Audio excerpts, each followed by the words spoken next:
Uma das intenções minha, enquanto pastor aqui nessa igreja, gosto de falar isso e relembrar, é fazer com que o Senhor me use. Eu tenho orado para que esta comunidade seja cada vez mais forte, uma igreja que mergulha cada vez mais profundo, uma igreja que voa cada vez mais alto, uma comunidade jamais infantilizada, mas uma comunidade madura, que sabe julgar espíritos, que sabe fazer um crivo de discernimento espiritual para tudo o que vem, até mesmo em nome de Jesus, e principalmente o que vem em nome de Jesus. E tenho orado para que o Senhor me use sempre, nesses anos que nós caminhamos juntos, para que o resultado seja somente esse, uma comunidade cada vez mais forte, adorando somente a Jesus, tendo somente as Escrituras como base da sua vida, a glória dada somente ao Senhor, e não enxergando nada desesperador pela frente, mas uma comunidade sempre ancorada na esperança que Cristo nos dá. Uma igreja que jamais entende que as suas virtudes, as suas características pessoais pode receber alguma coisa do Senhor, porque a cada dia nós precisamos nos enxergar como não merecedores de nada, mas visitados pela graça do Senhor em tudo. É isso que a gente tem orado para que essa comunidade se torne. E assim a gente tem aprendido a viver. E a palavra hoje que eu compartilho com vocês tem esse tema. Viver, ele requer um aprendizado. A gente precisa aprender a viver. E o desafio do viver nesse mundo, e viver essa vida, mas que seja redundante, não dá para a gente sabotar as aulas, matar as aulas que o Senhor tem exigido que nós prestemos bem atenção, e matérias que a gente precisa entender muito bem. E viver, de fato, requer aprendizado. Eu convido você a abrir sua Bíblia em Filipenses, carta de Paulo aos Filipenses, no capítulo 10. E é esse texto, assim nós fomos incentivados a ler essa carta esse mês de janeiro. Espero que você esteja fazendo isso, já esteja lendo Filipenses. E eu prego hoje nesse capítulo, nesse trecho, capítulo 4, do verso 10 ao verso 14. Relembrando que o apóstolo Paulo está preso justamente, ele está preso justamente, não injustamente, porque quem era cristão e quem afrontava as bases que só o cristianismo afronta, tinha que ser preso. Então, Paulo, de fato, estava preso justamente. E aqui, um homem que está preso, ele fala de alegria, ele fala de esperança, ele fala de um estilo de vida que não são cadeias e não são prisões e algemas que podem interferir, atrapalhar, comprometer. E é esse estilo de vida que a gente está interessado em aprender a cada vez mais. E esse texto do 4 ao 14, do 10 ao 14 do capítulo 4, tem muitas matérias valiosas para nós. Diz assim: alegrei-me sobremaneira no Senhor, porque agora, mais uma vez, renovaste a meu favor o vosso cuidado, o qual também já tinha antes, mas vos faltava oportunidade. Digo isso não por causa da pobreza, porque aprendi a viver contente em toda e qualquer situação. Sublime, aprendi a viver. Tanto sei estar humilhado, como também ser honrado. De tudo, em todas as circunstâncias, já tenho experiência, tanto de fartura como de fome, assim de abundância como de escassez. Tudo posso naquele que me fortalece. Todavia, fizeste bem, associando-vos na minha tribulação. Só até o verso 14. Queria ler mais duas versões nesse texto. Nova Versão Internacional e a Bíblia na linguagem de hoje. Caso você não tenha, ou seja, essa sua, eu lerei agora. Caso você não tenha, nós projetaremos aqui. Nova Versão Internacional. Alegro-me grandemente no Senhor, porque finalmente vocês renovaram o seu interesse por mim. De fato, vocês já se interessavam, mas não tinham oportunidade de demonstrá-lo. Não estou dizendo isso porque esteja necessitado, pois aprendi a adaptar-me a toda e qualquer circunstância. Sei o que é passar necessidade e sei também o que é ter fartura. Aprendi o segredo de viver contente em toda e qualquer situação, seja bem alimentado, seja com fome, tendo muito ou passando necessidade. Tudo posso naquele que me fortalece. Apesar disso, vocês fizeram bem em participar de minhas tribulações. Bíblia na linguagem de hoje. Na minha vida em união com o Senhor, fiquei muito alegre porque vocês mostraram o novo cuidado que têm por mim. Não quero dizer que vocês tivessem deixado de cuidar de mim, é que não tiveram a oportunidade de mostrar esse cuidado. Não estou dizendo isso por me sentir abandonado. Não, pois aprendi a estar satisfeito com o que tenho. Sei o que é estar necessitado e sei também o que é ter mais do que é preciso. Aprendi o segredo de me sentir contente em todo lugar e em qualquer situação. Quer esteja alimentado ou com fome, quer tenha muito ou quer tenha pouco. Com a força que Cristo me dá, posso enfrentar qualquer situação. Vamos reler essa frase juntos? Com a força que Cristo me dá, posso enfrentar qualquer situação. Mesmo assim, vocês fizeram bem em me ajudar das minhas aflições. Deus nos abençoe com a sua palavra. E eu quero compartilhar com vocês algumas matérias. Para alguns é reforço, para outros pode ser uma matéria que não viu ainda, para outros pode ser aquela que não quis entender bem, apesar dos professores terem sido bons, e aquelas que vocês faltaram. Então, queria compartilhar com vocês algumas matérias hoje sobre este assunto de aprender a viver. E eu destaco em primeiro lugar a nossa identidade. Alguns aqui que nos acompanham há mais tempo, sabe que a gente tem sempre fortalecido esse ponto sobre quem nós somos. Aprenda a saber quem você é. É uma matéria que você não pode pular, é uma matéria que você não pode deixar de ter, porque aprender a viver, você precisa saber quem você é. A identidade, o apóstolo Paulo nesse texto, ele diz o seguinte e parece meio que ofensivo, não sei se vocês entenderam bem o texto, ou se vocês leram assim e perceberam, ou tiveram essa sensibilidade.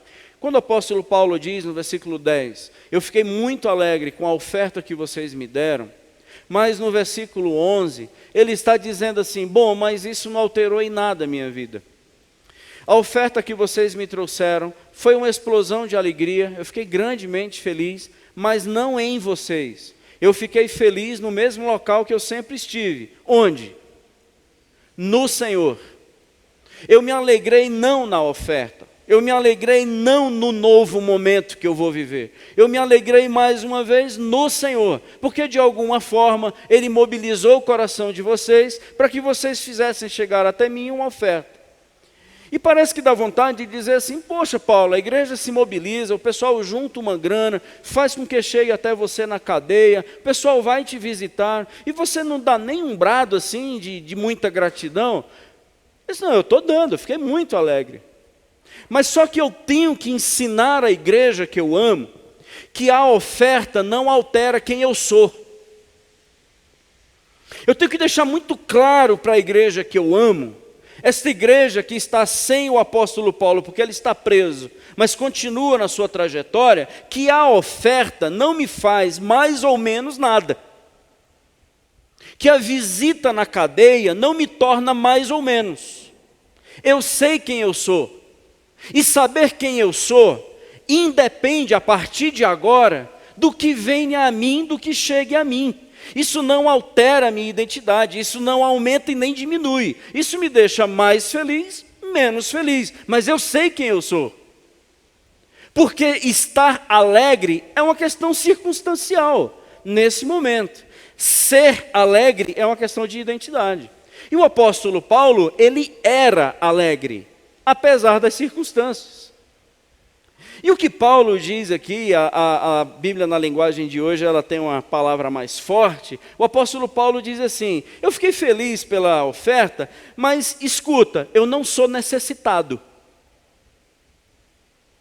O cara está preso, gente. Ele não tem nada, ele está preso. Recebe uma grana e ele diz assim, escuta, mas não tragam esta oferta a mim, porque eu sou um coitadinho, não. Não venham me visitar porque eu sou um tadinho, não. Não venham trazer nada a mim porque eu sou desamparado, não. Eu não sou um desamparado. Eu não sou um aprisionado. Eu não sou um carente. Eu não sou um mendigo. Eu não sou um pobre coitado. Não, eu não sou.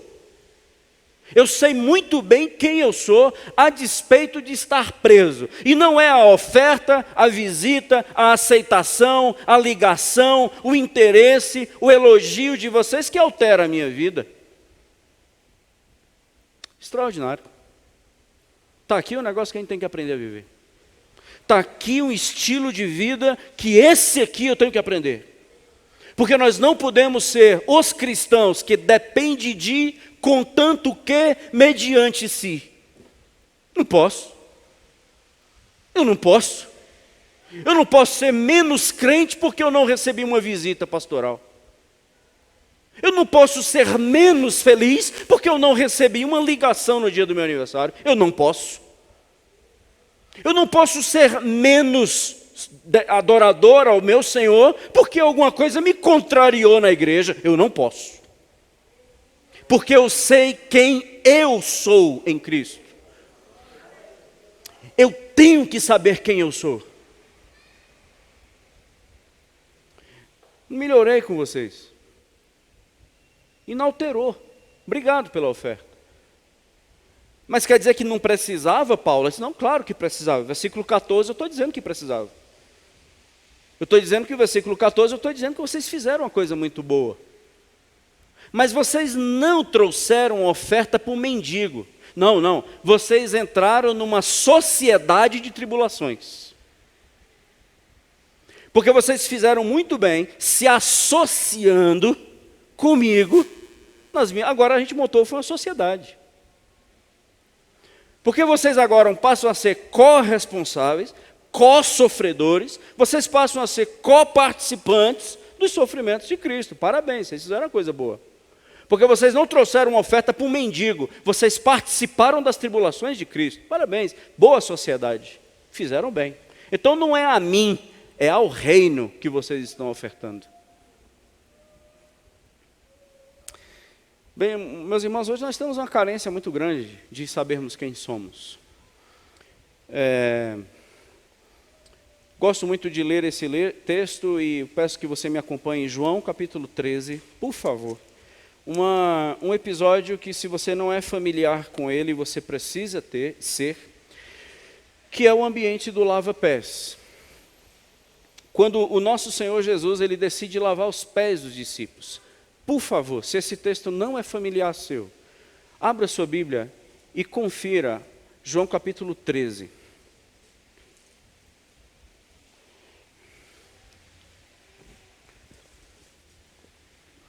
Antes da festa da Páscoa, sabendo Jesus que era chegada a sua hora de passar deste mundo para o Pai, ou seja, é a noite de morrer, tendo amado os seus discípulos, amou-os até o fim, recebendo o que em troca?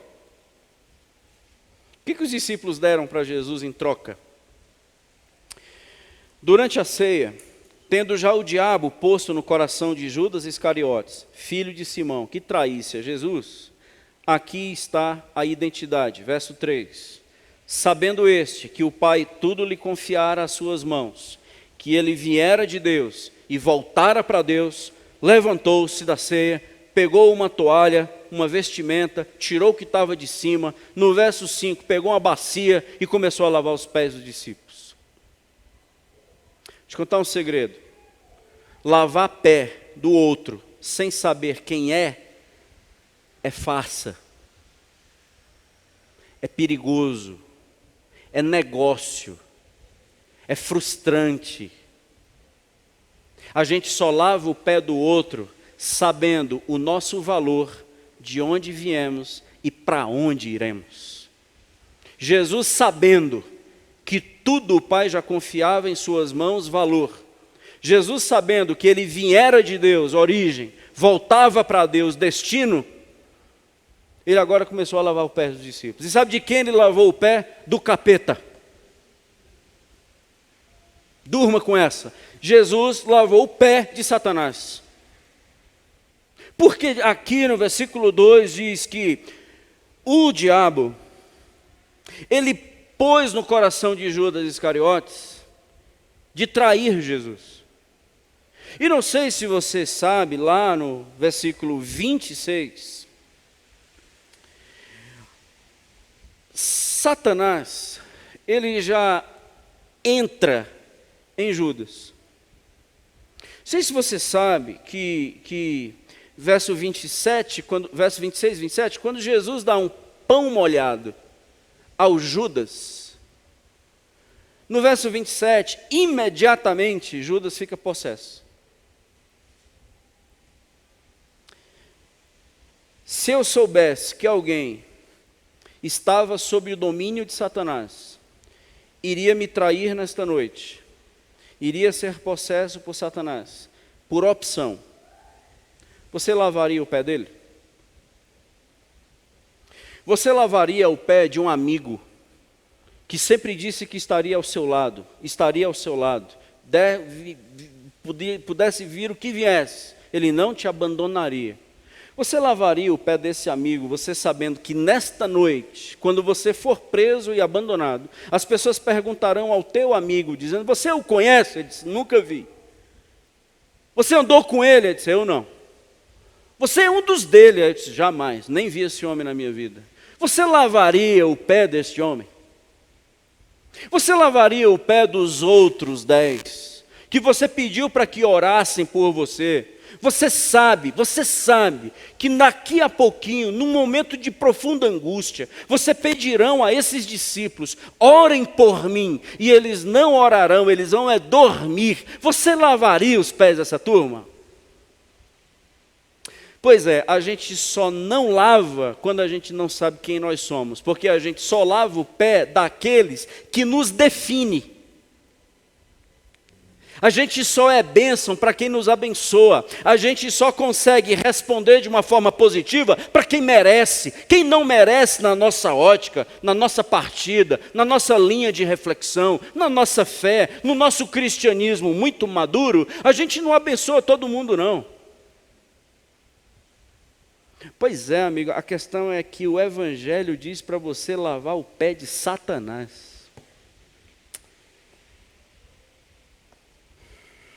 Porque você vai ter que ter uma identidade tão definida, mas tão definida, que nem você de joelho, lavando o pé do capeta, você é menos. Porque você sabe o teu valor, de onde veio e para onde vai. E por que a gente precisa então que os externos nos aprovem? Por que nós necessitamos que os outros me elogiem? Por que nós queremos tanto que os outros me cumprimentem? Por que nós dependemos tanto que os outros digam o quanto que eu valo? Isso, por falta de identidade. Porque você nem sabe quem você é.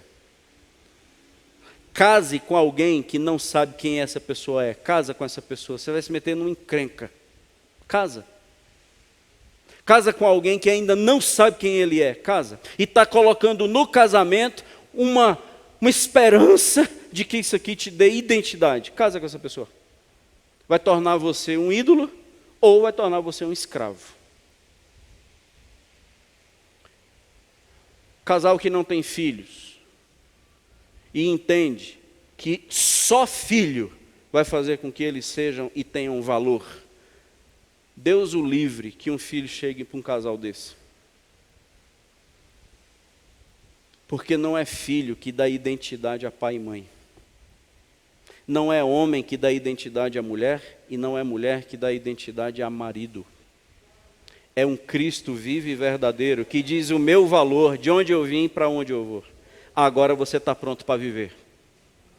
Porque você não vai ser um mendigo de afeto, você não vai ser um carente de carinho, você não vai ser um perdido no mundo e foi achado por uma mulher. Você estava morto e reviveu por causa dos braços de um homem. Esse cara vai te matar. Ou então você vai matar ele. E nós recorremos às nossas drogas, aos nossos vícios, aos nossos relacionamentos adoecidos e escravizados, simplesmente porque eu não sei quem eu sou. Deus está querendo lhe trazer uma identidade hoje à noite, gente. O Senhor está querendo nos resgatar de uma identidade. Aprenda a viver com a identidade que você tem. Aprenda a viver. Não é a oferta, não é o trabalho, não vai ser o sucesso, não vai ser o emprego, não vai ser o dinheiro, não vai ser o filho, não vai ser o casamento. Amadureça, cresça, aprenda que uma identidade é só Cristo que dá e não essas coisas. Em segundo lugar, eu preciso da matéria fé para aprender a viver. E a matéria fé, enquanto identidade, a pergunta é quem eu sou. A matéria fé, a pergunta é quem Deus é. E hoje também nós estamos numa crise sobre fé. Porque aqui nesse texto, um homem que está preso, se ele tivesse fé mesmo, ele sairia dessa cadeia. Depende do que você está ouvindo no YouTube. Porque se Paulo tivesse fé, aquela fé boa, ele sairia daqui.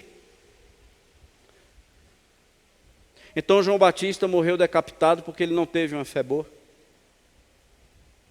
Tiago morreu decapitado porque ele estava na igreja errada, que o pastor dele não acreditava em milagres. A sua perspectiva de vida cristã é só de sucesso, é só de se dar bem. A tua fé é em uma partida de que eu vou me dar bem no fim. Isso é a tua fé? Não, isso é uma crença satânica. Eu vou repetir, isso é uma crença diabólica de que eu vou vencer tudo. Não gostou? Eu vou repetir. Eu vou vencer tudo é uma crença satânica. Porque vai causar você uma esquizofrenia, sentimento de culpa, uma bagunça dentro de você e um conceito de fé completamente perdido, porque você pensava que a fé era um atributo pessoal do positivismo. Vira essa boca para lá, do que você tem que acreditar, a confissão positiva. Você faz assim com os dedinhos também para dar certo? Não passa debaixo de escada, é esse tipo de fé? O apóstolo Paulo, ele nos ensina nesse texto, e principalmente nessa carta, que a fé não se consuma jamais no que vemos. A fé não é circunstancial, e nem para mudar a circunstância. A fé não muda circunstâncias, gente. A fé amplia o conhecimento que eu tenho do meu Deus. Porque geralmente a gente assim, se tiver tudo certo, eu estou bem. Não, é errado. Eu estou bem e tudo está certo. Fé é quando a minha questão está resolvida e agora pode vir o que vier. Fé é o testemunho que Jó nos dá. Que quando o mundo desaba na cabeça dele, Jó capítulo 1, versículo 22, ele diz assim, nu eu vim, nu eu volto, o Senhor deu, o Senhor levou, bendito seja o nome do Senhor. E aí, o registro do livro de Jó, no capítulo 1, verso 22, diz assim, e Jó, quando o mundo caiu na cabeça dele, ele não atribui a Deus culpa. Ele não atribui a Deus nenhum tipo de responsabilidade. Ou seja, Deus não deve nenhuma resposta a mim por tudo ter dado errado, por eu ter perdido tudo. Não. Isso é fé. E sabe onde é que está o grito da fé no livro de Jó? Está no capítulo 19, versículo 25. Jó 19, 25. Eu sei que o meu Redentor vive. Eu sei que o meu Redentor vive. E por fim vai se levantar. Eu o verei. Ninguém vai vê-lo no meu lugar. Eu o verei. Ninguém vai me dizer como ele é. Eu o verei. Eu o verei. Eu sei que o meu Redentor. Qual é o seu Redentor? Quem é que te livra das tuas prisões? Meus irmãos, tem tantos redentores substitutos. Tem tantos redentores substitutos hoje, que as circunstâncias precisam mudar para eu ser redimido da minha depressão, que as circunstâncias precisam mudar para que eu seja redimido da minha ansiedade, que alguma coisa tem que mudar para que eu seja redimido da minha tristeza, da minha desesperança. Qual? Quem é o Redentor? E o que você está esperando como Redentor? Quem? Então existem muitos redentores e muitos substitutos redentivos. E Jó diz, eu perdi tudo, porque eu nunca tive nada. O Senhor deu, o Senhor levou, e Ele é bendito. Porque eu sei que o meu Redentor vive. E não eram essas coisas que me redimiam, e nem perdê-las me tornou escravo. Eu sempre tenho, eu sou um redimido. E isso é fé. Os nossos redentores substitutos, eles precisam cair o quanto antes. E ficar somente o único digno, que é ser aquele que é digno de ser chamado de nosso Redentor. Em terceiro lugar, eu preciso aprender quais são as intenções de Deus. Se identidade, quem eu sou, fé, quem Deus é, eu preciso entender as intenções de Deus. Então por que Paulo está na cadeia? Qual é a intenção de Deus de colocar Paulo na cadeia? Tudo bem que no capítulo 1, o apóstolo Paulo está dizendo, eu na minha prisão, você pode pegar Filipenses depois, mas eu preso, tem um monte de gente aqui conhecendo o Evangelho. Então a pergunta é, então Deus precisava prender o Paulo para que aquele carcereiro ou aqueles companheiros de cela conhecessem a Jesus? Mas o Paulo não diz isso. O Paulo não diz assim, agora eu entendi por que o Senhor me prendeu. Para que esse homem conhecesse a Cristo. Irmão, Paulo não diz isso. O que Paulo diz é assim, mas qual é a intenção de Deus de me prender? É para que eu aprenda a ser preso feliz. Qual é a intenção de Deus de me fazer com que eu quebre entre a falência e tenha fome? Qual é a intenção de Deus de me permitir passar por fome? Que eu aprenda a passar por fome. Eu aprendi a viver em toda e qualquer circunstância. Eu aprendi a viver na abundância e eu não me desviei. Eu não me ensoberbeci. Eu não perdi o foco. Eu aprendi a viver na fartura. E eu não me tornei um arrogante, presunçoso, dono de verdade e acima dos outros. Eu aprendi a viver. Mas quando caiu tudo e eu fiquei na escassez e na fome, eu aprendi a viver na escassez e na fome. Então por que Deus permite a gente passar por escassez? Para que você aprenda a viver na escassez. É simples assim. Por que alguém não chamou você para a festa do aniversário do filho dele? Porque não quis. Qual a dúvida? Por que alguém não convidou você para o casamento? Porque não quis chamar você. Qual a dúvida? Então por que Deus permitiu que eu passasse? Para que você aprenda. Qual é o aprendizado? A passar por isso. É duro? Não, é muito duro. É simples assim? É simples assim. E os meus sentimentos? Isso é secundário. O Evangelho nunca tornou os nossos... Quem faz isso é o humanismo, ou a psicologia, ou as outras ciências. Nunca o ser humano entrou em primeiro assunto. Nunca. Sempre o primeiro assunto é a glória de Deus. Sempre. Por quê? Para Deus ser glorificado. Por que morreu? Para a glória de Deus. E por que nasceu? Para a glória de Deus. Para que esse câncer? Para a glória de Deus. E por que a cura? Para a glória de Deus. Nunca foi seus sentimentos, nunca. No que é o que eu espero, o que eu acho, o que está sofrendo ou o que está doendo. Isso nunca entrou em primeiro lugar. Isso é a partida humana de um cristianismo falso. Porque o cristianismo genuíno nunca se preocupou com você, comigo, em primeiro assunto. E muito menos com seu filhinho querido. muito menos eles. Entraram na primeira escala de preocupação. Entra na sua, que você é perturbado. Mas na do Senhor, a glória dele vem em primeiro lugar. Qual é a intenção de Deus? Aprenda. Meu marido me abandonou. Meu não, de alguma mulher aí. Meu marido me abandonou. Para quê, Senhor? Aprenda. Aprenda a sofrer com abandono. Aprenda a chorar a dor do abandono. Não tem outro ensino, não. E não entre numa neura em busca de respostas, que pode ser que muitas vezes ela não venha. E você não vá atrás de pessoas que falam de futuro.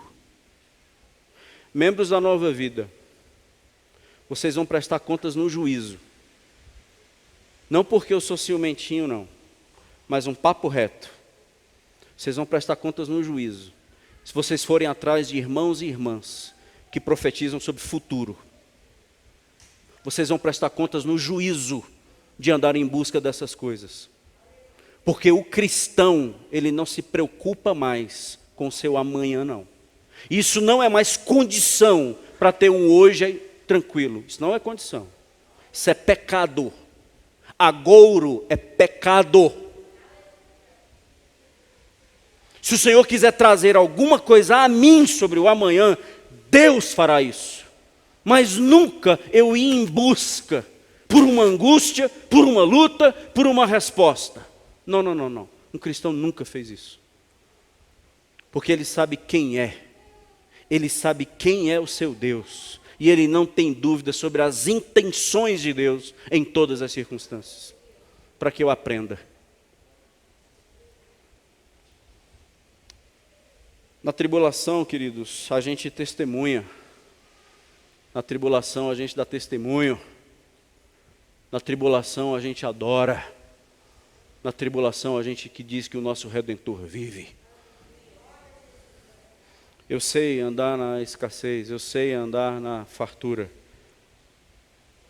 Eu aprendi. Falei mais cedo sobre essa perspectiva da tribulação, né? E alguns estudiosos, alguns teólogos, têm uma briga interminável. Se a igreja vai antes da tribulação, da grande tribulação, se vai depois da grande tribulação, se vai no meio da grande tribulação. Para mim, me perdoe, uma perda de tempo.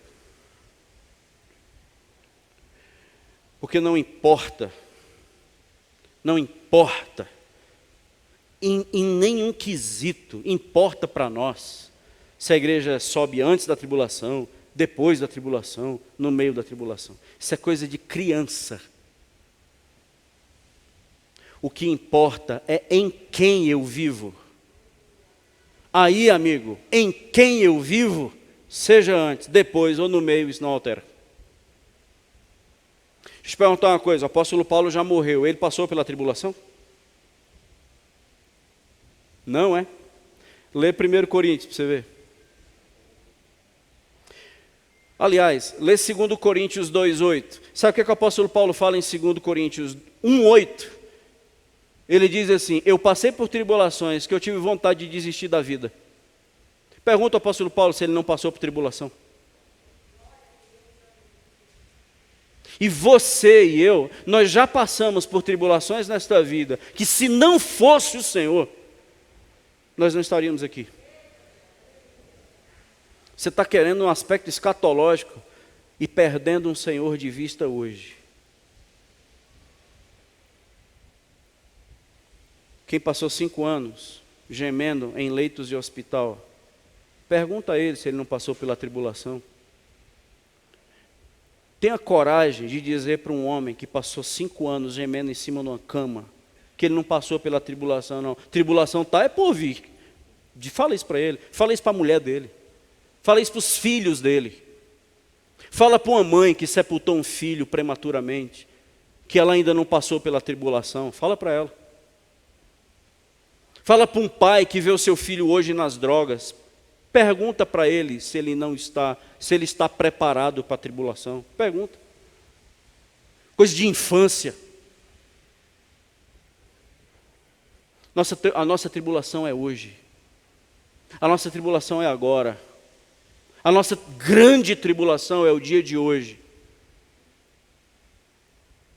Porque não importa mais, queridos, aonde eu estou, o que eu vou enfrentar. O que está resolvido hoje agora é em quem eu vivo. E aí pode ser o que vier. Sabe por que alguns cristãos são tão perturbados sobre o amanhã? Porque não sabem quem são, não têm a menor ideia de quem Deus é e muito menos as suas intenções. É um cristianismo tão religioso, mas tão religioso, mas tão religioso que fede. É apenas esses ambientes eclesiásticos, mas não sabe quem Deus é. Por isso, que as minhas grandes motivações enquanto pastor dessa igreja, e não sei por quanto tempo mais vocês me verão aqui, é que esta igreja, ela seja cada vez mais forte.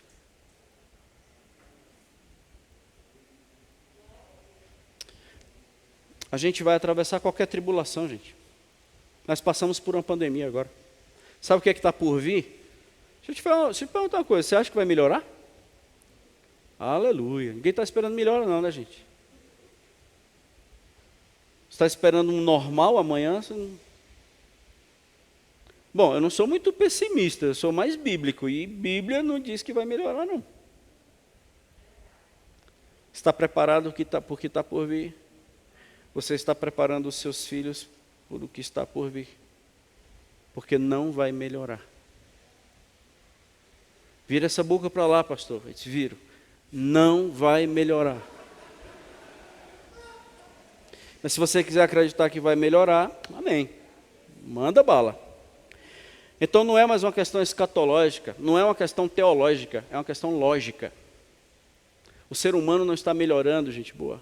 O amor está se esfriando. A apostasia está tomando de conta. O mal proliferando. A iniquidade se multiplicando. Você acha que vai recuar? É a mesma coisa de esperar que Satanás vai se converter. E o Espírito Santo vai desviar. É a mesma coisa de você ter essas expectativas.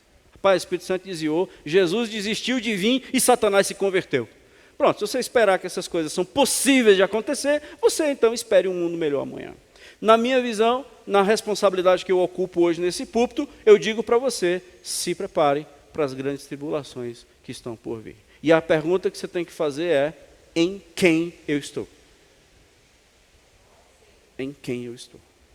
Não vai nesse cristianismozinho que vai dar tudo certo, não. Não, não vai dar. Não vai dar. E se prepare para não dar certo.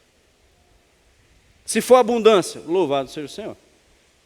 Muito bom, porque o apóstolo Paulo diz, então eu aprendi a viver humilhado. Mas também eu aprendi a viver honrado. Eu acho que honrado é melhor do que humilhado, eu acho. Mas eu tenho que aprender a viver humilhado. Em último lugar, matéria do fortalecimento. O que mesmo significa tudo posso? O que é mesmo tudo posso naquele que me fortalece? Por que nós usamos esse versículo isolado? E por que nós usamos esse versículo na perspectiva do eu posso? Por que esse versículo, geralmente, ele é usado na perspectiva do eu indo, eu superando, eu vencendo, eu suplantando, eu triunfando, tudo posso naquele que me fortalece. Aleluia. Por que esse versículo é usado desta forma? Se não é isso que o apóstolo Paulo está dizendo. Porque não é isso que ele está dizendo. Isso é uma desonestidade com as Escrituras. Tudo posso naquele que me fortalece. Não é superação, gente. É alicerce. Tudo posso não é avanço. É solidez. Tudo posso não é ir. É ser. Tudo posso não é andar. É não cair. Tudo posso não é não conquistar. Tudo posso não é conquistar, é não ruir. Tudo posso não é autoridade para andar. Não, tudo posso é a força para aguentar o impacto. Não é conquistar tudo, é poder sofrer tudo em segurança. Tudo posso, porque é Ele que me fortalece. Tudo posso. Um testemunho para contar, e é breve, espero que seja de edificação para vocês. Um dia, há 3 anos atrás, um pouco mais de 3 anos atrás, eu estava num hotel 5 estrelas. Ah, moleque, fácil não. 5 estrelas, eu e a minha primeira dama. Agora já que eu falei 5 estrelas, eu não tenho certeza se é 5 estrelas. Para mim é. Eu não sei se era. Em Araxá, Minas Gerais. O grande hotel Araxá. Estou fazendo propaganda aqui. Fui convidado para pregar num retiro de casais da Assembleia de Deus. Custo zero, ainda ganhei foi uma oferta para ir, acredita? Tudo posso naquele que me fortalece. Então, aniversário de casamento, tudo posso. Então, o pastor ligou para mim, disse: pastor Cláudio, você pode pregar no nosso retiro de casais? Vai ser em Araxá, no hotel tal. Tudo posso. Aquele que me fortalece. No aniversário de casamento? Oh Deus, tudo posso no Senhor que me fortalece. Fui pregar. Uma coisa para nós, assim, de outro mundo, além do ambiente, a honra de poder compartilhar a palavra do Senhor com aqueles irmãos, tanto carinho, tanto respeito. Só que eles fizeram assim, eram 4 mensagens num dia. Eu pregava 2 de manhã e 2 à noite. Tarde para a noite, intervalo de 15 minutos. Uma mensagem, intervalo outra, à noite, mensagem, intervalo outra. Tá bom, tudo posso naquele que me fortalece. No meio desses 2, eu recebi uma ligação, dizendo: meu irmão, a nossa mãe acabou de falecer. A minha mãe, ela faleceu em Fortaleza, nesse intervalo, e horas antes de eu pregar 2 mensagens. Minha baixinha, amorzão do meu coração, lutando numa UTI pela vida, tive o privilégio de visitá-la, e eu recebi essa ligação dizendo: ela partiu. Aí agora, na dor da perda da minha mãe, eu tive que pregar 2 mensagens. Ou ir embora de lá, porque o pastor Maurício, um grande amigo, ele disse: Clédson, se você quiser ir embora, pode ir, vai atrás de uma passagem, vai sepultar sua mãe. E aí eu fui orar, o que eu faço? E o que eu entendi foi: eu não vou me despedir da minha mãe. Ela já foi. Eu pregarei. E eu fiquei para pregar as 2 mensagens. Esse texto fez sentido, porque eu tudo posso naquele que me fortalece. Que ligação você está preparado para receber? Qual é a ligação que a sua vida só está pronta para receber? Um convite para um hotel 5 estrelas? Ou uma ligação dizendo: morreu um dos maiores amores da sua vida? Que ligação você está pronto para receber? Se eu só te dizer um segredo, acontecem as 2 ligações: escassez, abundância; fome, fartura; humilhação, honra; alegria, dor. Nasceu, morreu. Que ligação você está preparado? Que cristianismo é o seu, que é sempre um avanço triunfante e não um alicerce inabalável? Gente boa, não fique forte para Deus, porque você não vai encontrar força senão nele. Você sabe qual é a matéria-prima desse auditório e as pessoas que nos acompanham pela internet? Pessoas fracas. Sabe quem Deus ama encontrar? Pessoas que até que enfim reconheceram que são fracas. Você sabe o que é que surpreende a Deus? Jamais pessoas fortes. Porque a pergunta que Deus vai fazer é assim: você encontrou força onde?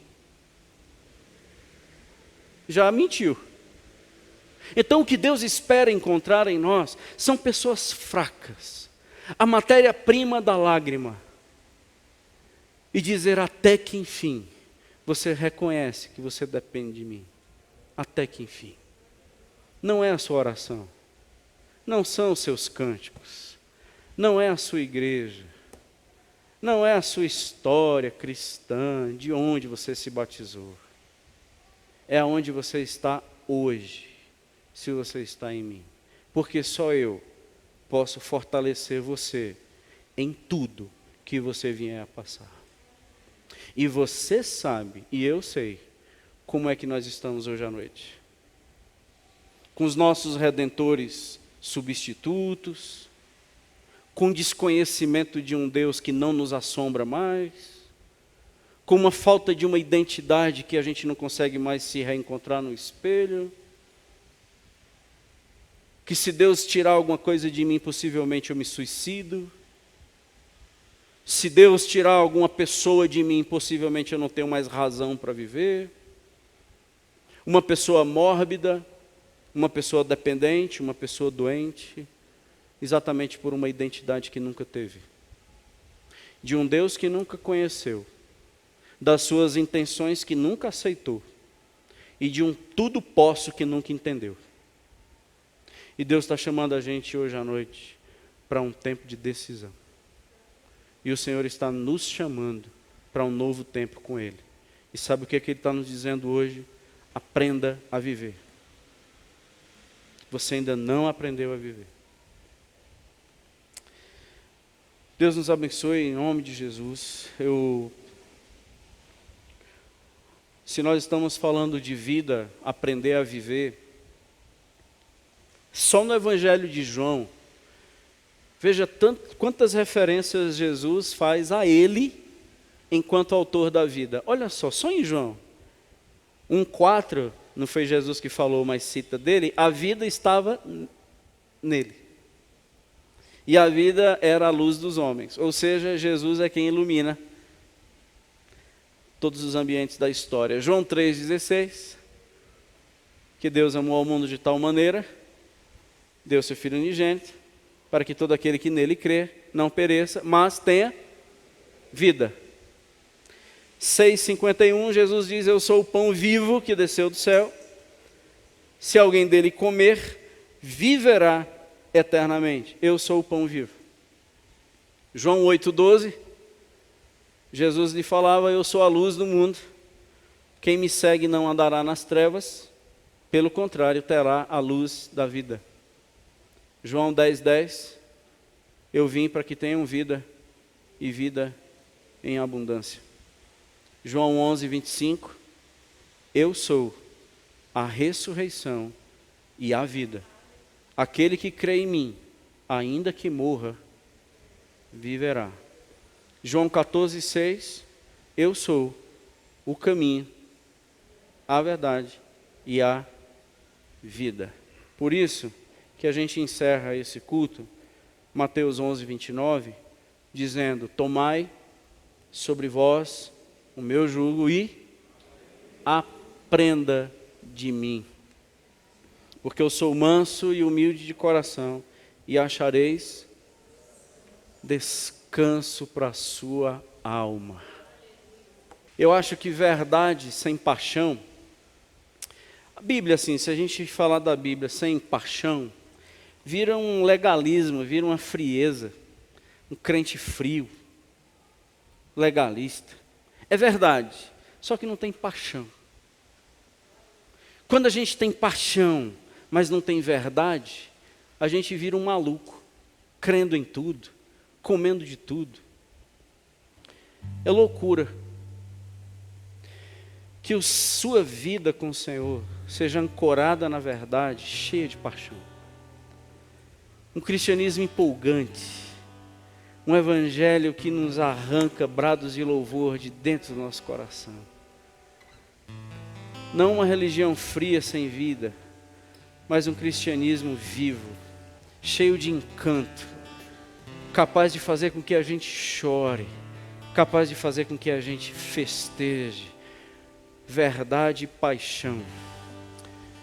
Que esse Jesus, que a gente vai aprender dele, gere isso em seu coração e em sua vida. O Senhor está te chamando para aprender a viver. Muitos de nós aprendemos errado. Muitos de nós ainda nem aprendemos ainda.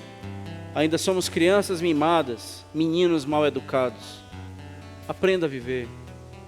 Saiba quem você é. Saiba quem Deus é. Saiba o que Deus quer. E saiba o que de fato você pode. Nada. É Ele que nos fortalece. Deus abençoe sua vida, seu coração, sua família. Em nome de Jesus.